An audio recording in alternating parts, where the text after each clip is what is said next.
The Grand Council Chamber of the Galactic Deathworlders Association, GDA, was exactly what you'd expect from a bunch of species who thought they were the deadliest things since quantum black holes. Pretentious, over-decorated, and about as subtle as a supernova in a storage closet. High Admiral Zexthor of the Krigath Empire slouched in his reinforced titanium chair, his crystalline exoskeleton gleaming under the chamber's dramatic lighting. He was busy picking his teeth with a ceremonial dagger, because apparently that's what you do when you're trying to look intimidating in front of your fellow Deathworld representatives. Order, order in the chamber, Supreme Chancellor Nixtara bellowed, her 4 sets of mandibles clicking in what she probably thought was an authoritative manner. The chamber's occupants, a collection of the galaxy's most dangerous species, gradually stopped their various displays of dominance, which mostly consisted of flexing additional appendages and secreting threatening pheromones. The 47,293rd meeting of the Galactic Deathworlders Association is now in session, Nixtara continued, her bioluminescent patches pulsing with self-importance. First order of business, updating our rankings of the most lethal species in known space. A collective groan echoed through the chamber. These rankings were about as meaningful as a vacuum suit made of tissue paper, but they spent more time arguing about them than actually governing anything. I motion to move the Krigath to the top spot, Zexthor announced, surprising absolutely no one. We've recently evolved the ability to shoot acid from our secondary throats. Ambassador YXL of the Maraca Hive barely contained their laughter, which sounded like rocks in a garbage disposal. Oh, please, we've been dissolving our prey with acid since before your species figured out how to walk upright. Besides, the Fantics clearly deserve the top spot. They can literally explode at will. And reform themselves, added the Fantics representative, who was currently existing as a shimmering cloud of deadly gas just to show off. The chamber erupted into chaos, with each species trying to outdo the others with increasingly ridiculous claims about their deadly capabilities. The Drachnid delegate started juggling plasma balls, the Nexos representative began a threatening interpretive dance, and someone in the back started singing their species' traditional war cry, which sounded like a garbage disposal fighting with a kazoo. Chancellor Nixtara banged her ceremonial staff against the floor, which would have been more impressive if it hadn't snapped in half from her superior strength. Enough! We are the galaxy's apex predators. We should be acting with more dignity, says the species that hunts by throwing up on their food, muttered Zexthor, just loud enough to be heard. Before Nixtara could defend her species' perfectly respectable hunting techniques, a junior aide burst into the chamber, their anxiety pheromones strong enough to wilt the decorative plants. Chancellors, representatives, we've detected something unusual, a signal from the unexplored sectors. The chamber fell silent except for the Fantics representative, who was still showing off by making small explosion sounds. Well, demanded Nixtara, trying to look imposing while holding her broken staff, what kind of signal? The aide's color spots turned a nervous shade of ultraviolet. It appears to be music. Something called Never Gonna Give You Up by someone named Rick Astley. The council chamber erupted into chaos faster than a quantum reactor with hiccups. Multiple species started talking at once, creating a cacophony that sounded like a planetary demolition crew having a jazz session. Impossible, bellowed Zexthor, accidentally spitting acid on his ceremonial armor in his excitement. That sector is surrounded by Class 12 radiation belts. Nothing could survive there. The junior aide, now practically vibrating with nervous energy, projected a holographic map of the sector. The signals are coming from the third planet of an unremarkable yellow star. But that's not all we found. Chancellor Nixtara leaned forward, all 6 of her eyes focusing intently. Explain yourself, before I demote you to waste recycling duty. Well, the aide pulled up more data, their appendages shaking. The planet appears to be what we'd classify as an ultra-death world. It has everything: extreme temperature variations, massive gravity wells, regular geological upheavals, aggressive atmospheric conditions, and biological warfare agents they call pollen. The Fantics representative solidified just enough to raise what might have been an eyebrow. And you're telling us something lives there? Something intelligent enough to broadcast signals? Yes, and they appear to be doing something called social media. They're constantly broadcasting millions of images of small furry creatures they keep as companions. They call them cats.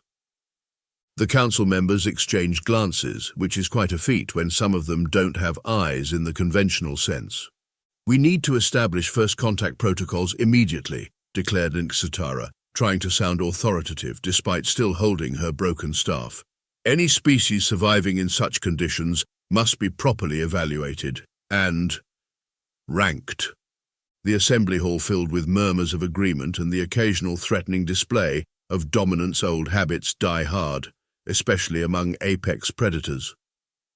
"I volunteer the Krigath Scout Fleet," Zexthor announced, puffing up his crystalline thorax. "Our ships are the most heavily armed and the least subtle," interrupted Ambassador Wyxel. "We need stealth for this mission. The Maraka Hive's shadow vessels are clearly the superior choice."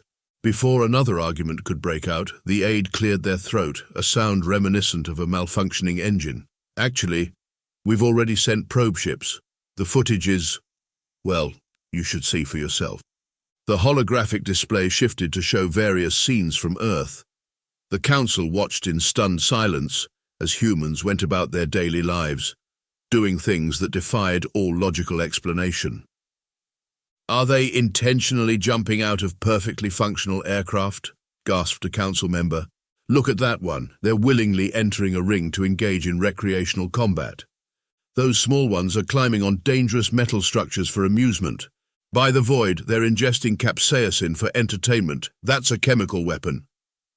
Chancellor Nixitara raised all four of her arms for silence. Clearly these creatures are either completely insane or possess capabilities we don't yet understand. We need more information before we proceed with direct contact. "Our initial scans show they're mostly harmless-looking bipeds," the aide continued, displaying more data.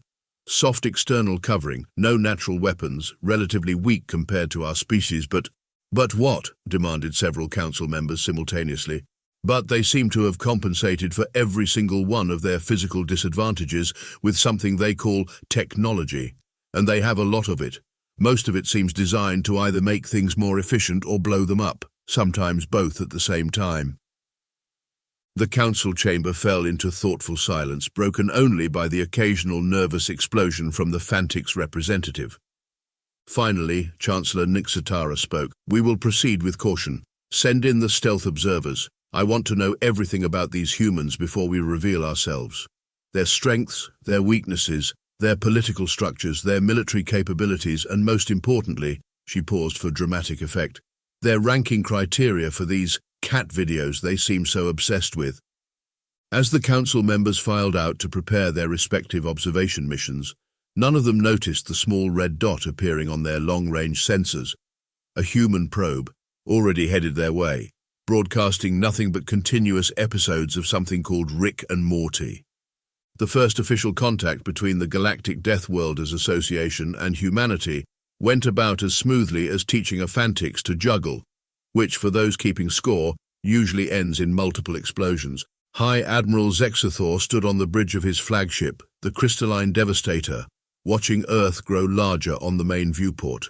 Despite the Council's decision to approach cautiously, he'd managed to convince them that a proper show of force was necessary. After all, how else would these primitive beings understand their place in the galactic hierarchy? "Sir," his sensor officer reported, "we're detecting numerous artificial satellites orbiting the planet. Most appear to be primitive communication devices, though some are pointing at us." Zexithor dismissed the concern with a wave of his crystalline appendage. "Probably primitive observation tools. Proceed with the standard intimidation approach." The Crystalline Devastator and its escort fleet emerged from stealth mode in a dazzling display of power, positioning themselves in a threatening formation above Earth's northern hemisphere. It was a sight that had made countless species tremble in awe. The humans responded by posting memes about it on Twitter. "Sir," the communications officer clicked nervously, "we're receiving thousands of transmissions. Many appear to be something called TikTok videos of our ships, set to various musical arrangements." Before Zexthor could respond, a more official transmission cut through the chaos. The bridge crew watched as a human appeared on their main screen, sitting at what appeared to be a desk covered in coffee cups and action figures. "Greetings, alien visitors," the human said, looking remarkably unimpressed. I'm Dr. Chen from the United Earth Defense Force. Nice ships, very sparkly. Could you maybe move about 3 degrees to your left? You're blocking our Netflix satellite. Zexthor's exoskeleton turned a shade of purple with indignation. You dare address the mighty Krigath Empire with such casualness? We are the galaxy's most fearsome warriors. Dr. Chen sipped from one of his coffee cups. Look, we've been watching you guys for months. Your stealth technology needs work, by the way. We caught most of your observation ships and invited them in for barbecue. The bridge fell silent. The missing observer ships had been a mystery that sparked heated debate in the council. You captured our most advanced stealth vessels? Zexthor's voice cracked slightly. Captured is a strong word. They crashed trying to avoid our weather satellites. Space junk is a real problem, you know? Anyway, your crews are fine. They're currently addicted to something called cat videos and refuse to leave. As if to prove the point, a secondary transmission popped up showing several alien observers cooing over a kitten playing with a ball of yarn. But, Zexthor sputtered, his intimidating demeanor crumbling. You're supposed to be primitive. You don't even have proper natural defenses. Dr. Chen raised an eyebrow. You mean like your crystalline exoskeleton? Yeah, we thought about biological armor evolution, but then we invented Kevlar. And tanks. Tanks are cool. And how do you survive the extreme conditions of your death world? Air conditioning mostly, also sunscreen. You guys should try it. I noticed your ships have some UV damage on the port side. The sensor officer suddenly chirped in panic. Sir, we're detecting numerous small objects approaching from the planet's surface. Weapons? Zexthor demanded, trying to regain his composure. No, they appear to be tourist shuttles. They're requesting permission to take selfies with our ships. Dr. Chen grinned. Oh yeah, space tourism is big business now. You might want to move your fleet back a bit. The Instagram influencers can get pretty aggressive about getting the perfect shot. Zexthor, mighty warrior of the Krigath Empire, terror of the galaxy's deadliest species, found himself doing something he'd never done before, questioning his life choices. We will need to consult with the Galactic Council about this development, he managed to say. Cool, Dr. Chen nodded. While you're at it, could you explain why your probes keep trying to scan our cats? It's making them nervous, and trust me, you don't want to deal with angry cats. The emergency session of the Galactic Deathworlders Association was going about as well as a Fantix dance party in a munitions factory, which is to say, explosively. They must be hiding their true military might, roared Chancellor Ningstara, pacing across the chamber floor. No species could achieve spaceflight while being so casual, suggested Ambassador YXL. Memeable, offered another delegate. Absolutely infuriating, Nixatara concluded, snapping her third ceremonial staff of the day. Zexthor, still nursing his wounded pride, spoke up from his reinforced chair. Then let's force them to reveal their capabilities. I propose we issue a formal challenge as per the ancient codes of combat. The chamber erupted in approving roars, screeches, and one particularly enthusiastic explosion from the Fantix representative. 24 Earth hours later, the combined fleet of the Galactic Deathworlders Association positioned itself in an attack formation above Earth's major population centers. It was the largest gathering of deadly species since the Great Buffer incident of the previous cycle. Attention, humans, Chancellor Nixtara's voice boomed across all frequencies. We challenge you to demonstrate your worth as a Death World species. Choose your champions and your method of combat. The response came almost immediately, displayed on every ship's view screen. It showed a large arena filled with cheering humans. In the center stood a table with 2 chairs. Greetings, council members, Dr. Chen waved cheerfully, now wearing a t-shirt that read, I met aliens and all I got was this lousy diplomatic incident. We accept your challenge. The contest? Hot wing eating competition. Hot wing eating? Ninixatara's mandibles clicked in confusion. Yeah, you know, chicken wings coated in increasingly spicy sauces. Last one to give up wins. We're broadcasting it live on all channels. The betting pools are already up to several billion credits. The council members exchanged bewildered looks. They had expected demands for ship-to-ship combat or perhaps ritual ground warfare, not poultry consumption. This is an outrage, Zexthor slammed his crystalline fist on his command console. We demand a proper military confrontation. Oh, that? Dr. Chen shrugged. We already had that while you were talking. Check your secondary systems. Every ship in the Council fleet suddenly discovered that their weapons, shields, and primary power systems had been quietly replaced with an Earth entertainment streaming service. Most were now playing something called Never Gonna Give You Up on repeat. "How when?" Nixitara sputtered. "We got bored waiting for you to finish your dramatic speech," Dr. Chen explained. "Our AI systems thought it would be funny. They have a weird sense of humor. Anyway, about those hot wings." Left with no choice, the Council selected their champion, a Krigath warrior, whose species could literally digest metal. They watched in horror as he faced off against a human champion, a small woman who introduced herself as your regular hot sauce TikTok girl. The contest was streamed across the galaxy. Round after round, the sauces got spicier. The Krigath warrior maintained his dignity until level 3, dubbed mild by human standards, when his exoskeleton began to change colors rapidly. By level 5, getting interesting, he was desperately requesting medical attention. The human champion hadn't even broken a sweat. "How is this possible?" demanded Ambassador YXL. "Those sources are registering as chemical weapons on our sensors." "Oh yeah," Dr. Chen nodded enthusiastically. "Wait until you try our Indian restaurants, or Thai food, or that gas station sushi that somehow hasn't killed anyone yet." As their champion was carried away on a stretcher, babbling about the heat death of the universe being less painful, the Council received another shock. Their fleet's tactical displays lit up with warnings. They were surrounded by a massive armada of human ships that had apparently been there the whole time. "Don't worry about those," Dr. Chen waved dismissively. "That's just the welcome party.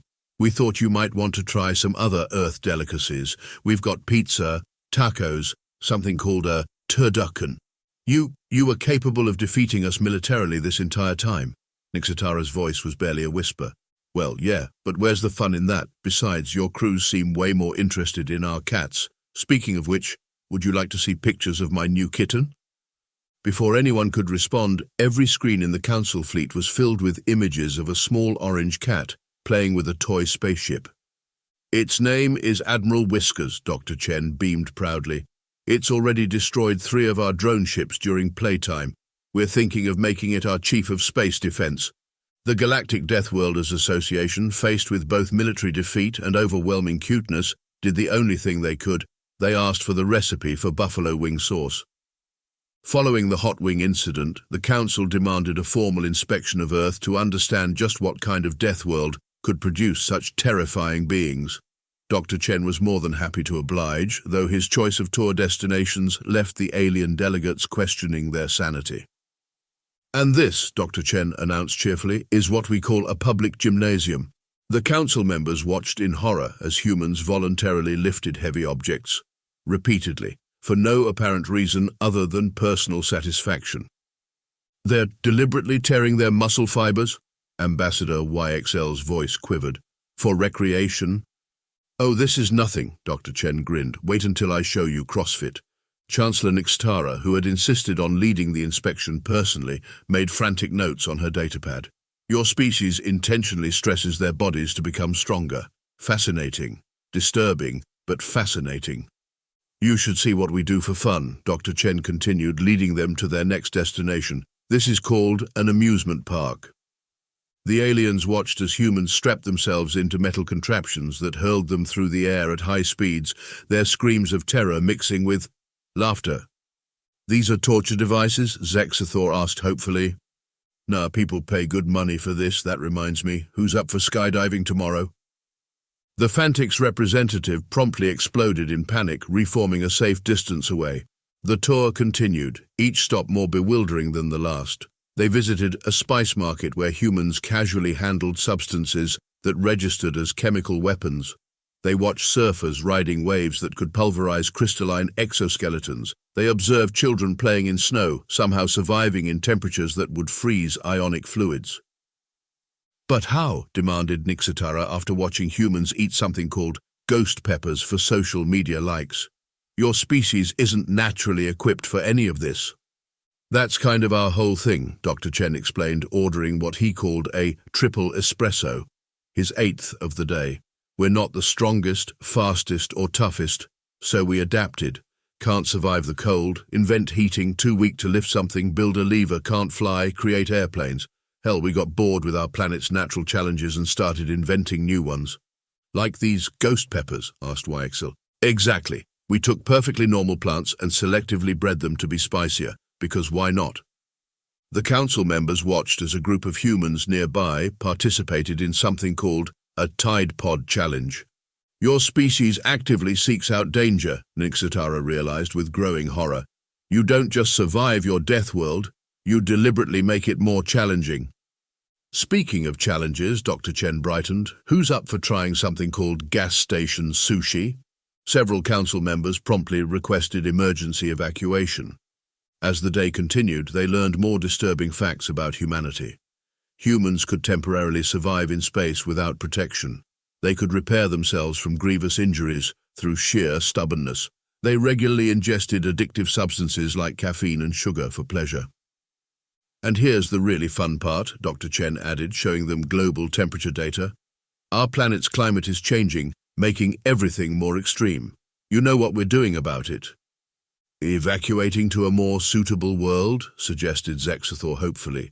Nah, we're figuring out how to fix it while also planning colonies on even more hostile planets. Mars looks nice this time of year.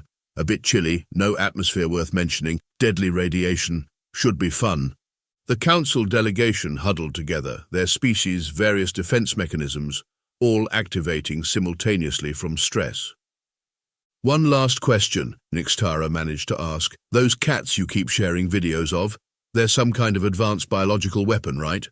What? No, they're just cute little murder machines we decided to live with because they're fluffy. Want to meet some? The resulting panic nearly caused an interstellar incident. Back on their ships, the council members compiled their findings. Earth wasn't just a death world. It was a death world that had produced a species so adaptable, so resilient, and so inexplicably drawn to danger that they made their planet even more challenging for fun. In conclusion, Nixitara wrote in her official report, humans appear to be what you would get if you combined the survival instincts of a cockroach with the curiosity of a particularly suicidal cat, gave them opposable thumbs, and then convinced them that everything, including molecular gastronomy, could be turned into an extreme sport. She paused, then added, P.S. Their coffee substance should be classified as a Class A psychotropic compound. I had one cup and redesigned our entire fleet's propulsion systems. The Galactic Deathworlders Association made one last desperate attempt to maintain their dignity. They challenged humanity to a series of trials designed to prove their superior evolution. It went about as well as trying to arm wrestle a black hole. Next up, announced Zexthor, the Radiation Resistance Challenge. A Krigath warrior stepped forward, his crystalline body specifically evolved to withstand extreme radiation. The human representative showed up in what looked like a fancy jumpsuit. Is that all your protection? Zexathor asked incredulously. This old thing? The human looked down at their suit. Nah, this is just the prototype. The good ones are still in the wash. The human not only survived the radiation chamber but took selfies throughout the entire process, complaining that the lighting wasn't Instagram-worthy. The Fantix representative tried to demonstrate their species' superior adaptability by showcasing their explosion and reform technique. The humans responded by revealing their new quantum phase shifter technology, which they'd apparently invented because it seemed cool. You mean to tell me, Chancellor Nixitara massaged her mandibles in frustration, that you developed faster-than-light technology before you solved your planet's climate crisis? Well, yeah, Dr. Chen shrugged, now wearing a shirt that read, I survived the council trials and all I got was this quantum-entangled t-shirt. Space was right there, looking all interesting. How could we resist? The council's military demonstration was equally humiliating. They proudly displayed their most advanced warship capable of destroying small moons. The humans showed them a TikTok of their experimental self-replicating nanite swarms, which they'd programmed to dance to something called Gangnam Style. But that's impossible, sputtered Ambassador Yikaksel. Your species isn't even unified. You have hundreds of different nations. Oh, that just means we have hundreds of different groups competing to make the coolest stuff, Dr. Chen explained. You should see what happens when we collaborate. Actually, want to watch us test our new zero-point energy reactor? We're live streaming it with commentary from our AI comedy team. The council members watched in stunned silence as humanity casually demonstrated technology that made their most advanced weapons look like pointed sticks. Worse still, They seemed to treat it all as some kind of entertaining hobby. "We don't understand," Nixitara finally admitted. "You have no natural defenses, no evolutionary advantages. By all accounts, you should have gone extinct ages ago. How did you become this?" Dr. Chen thought for a moment, absently petting Admiral Whiskers, who had somehow teleported aboard the Council flagship. "I guess we just never got the memo about being limited by our natural capabilities. Every time we found something we couldn't do, we just invented a way to do it anyway. Do you know we used to throw spears at mammoths until they got tired, just followed them around throwing sticks until these giant beasts collapsed from exhaustion?" The council members stared in horror. "You know what's really fun?" Dr. Chen continued, grinning. "We're pretty sure there are laws of physics we haven't discovered yet. Want to help us break them?" The Galactic Deathworlders Association, faced with the reality that they had encountered a species that treated universal constants as mere suggestions, did the only sensible thing left. They proposed an immediate alliance, if only to ensure humanity remained amused enough not to turn their terrifying creativity against the rest of the galaxy. As the Council fleet departed Earth's orbit, each ship's AI had been upgraded with human memes. Their crews were addicted to cat videos, and their weapons had been redesigned to be more aesthetically pleasing by human AI art programs.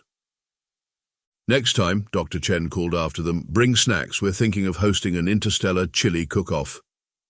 The resulting faster-than-light evacuation set a new speed record. 6 months after first contact, the galaxy had changed in ways that made quantum uncertainty look predictable. The Galactic Deathworlders Association had undergone what they called a strategic reorganization, but what was actually an existential crisis with paperwork. Chancellor Nixitara stood before the council, reading the latest report. "Humanity has successfully established colonies on Mars, Venus, and several moons of Jupiter. They're calling it practice for extragalactic exploration." "Surely they'll take centuries to terraform these worlds?" asked Zexathor hopefully. "They're not bothering with terraforming," Nixitara clicked her mandibles nervously. "They're just inventing new ways to survive in hostile environments. They're calling it the Hold My Beer and Watch This initiative." The council chamber, once decorated with trophies of military victories, now featured a wall of human social media posts. Most of them were cats. Nobody had dared to take them down after discovering that Admiral Whiskers had somehow gained administrative access to their defense networks. "At least they're contained to their solar system," Ambassador YXL offered. "About that," Dr. Chen's voice came from everywhere and nowhere. He materialized in the center of the chamber, courtesy of humanity's new quantum tunneling teleporter technology, which they'd developed because walking was getting boring. "How did you get in here?" demanded Nixitara. "This chamber has the highest security in the galaxy." "Oh, we've been able to bypass your security since day one," Dr. Chen smiled, now wearing a shirt that read, "Schrodinger's cat is both dead and alive, but mostly just annoyed. We were just being polite." The chamber fell silent. "Being polite?" Zexathor's crystalline structure nearly cracked from shock. "Well, yeah, you guys seemed really proud of your defenses, and we didn't want to hurt your feelings. By the way, humanity just voted to explore what's on the other side of black holes. Want to come along? We're packing snacks." The Fantix representative didn't even bother reforming after their panic explosion.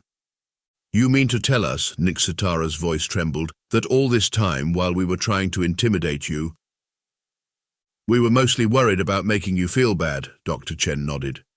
"I mean, you guys tried so hard with your invasion fleet. It was kind of adorable, like watching kittens try to look fierce." The council members looked at each other as the full implications sank in. They hadn't been dealing with a surprisingly capable primitive species.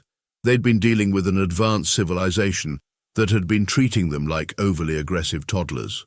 "If you'll excuse me," Dr. Chen checked his quantum watch, "I need to get back to Earth. We're testing our new reality manipulation drive today. Also, Admiral Whiskers is about to knock a cup off my desk in 3 dimensions simultaneously."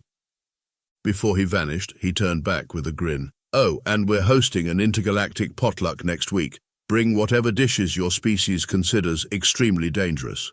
Our competitive eating champions are getting bored."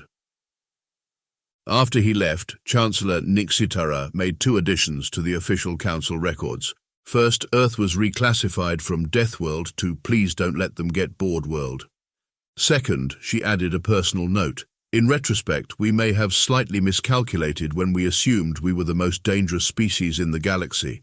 The truly terrifying ones are those who have nothing left to prove and who think of reality-bending technology as a hobby to pass the time between cat videos. As if to punctuate her point, every AI in Council space simultaneously began playing Never Gonna Give You Up, a song that had somehow become the galaxy's new official anthem. Somewhere on Earth, Admiral Whiskers knocked a coffee cup off a desk, causing quantum fluctuations in 7 different dimensions. The humans called it cute and posted it online.